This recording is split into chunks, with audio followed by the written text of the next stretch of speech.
How can we break the patterns and culture of poor mental health in children? I'm Annie Hood. Hello and welcome to Well Intel Daily. This is the podcast that explores big picture themes and what they mean through a wellbeing lens. In Denmark, in the space of just a few decades, the number of children and young people with depression has multiplied sixfold. The Danish government recognised this issue as a challenge equal to inflation, the climate crisis and national security. Denmark isn't alone with this issue. Similar reality is being seen in multiple other countries.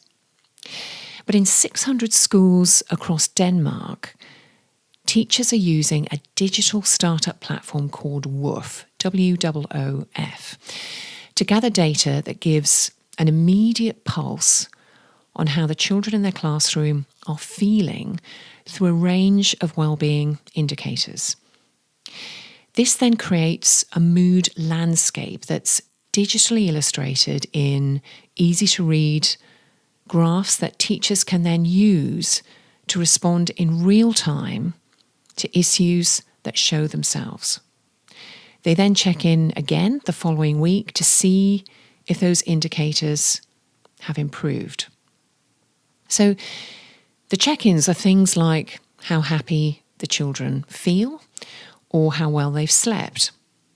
And if the latter is gauging low, for example, the children would brainstorm together how they could improve their sleep by changing their habits before bed.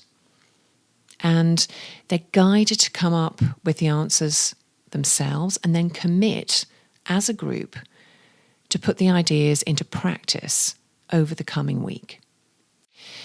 So there are two perspectives here. The first, that this sort of software can really improve well-being and that it has a great potential to shift behaviour and culture through real-time response. Secondly, that the introduction of this has exactly the opposite effect, and that fostering habits of self-surveillance from such an early age will change the relationship children have with themselves, along with question marks about it being too intrusive and contravening privacy issues too. Now, this matters because it represents pathways to break the patterns of negative health and well-being that are blighting society.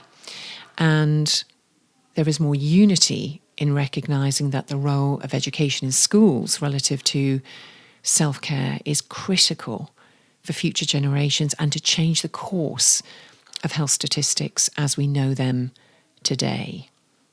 You may be listening as a parent or even a teacher. What do you think about that? Is it a good thing? Or are you with the second cohort of thinkers that imagine this would have the opposite effect? I'd love to know.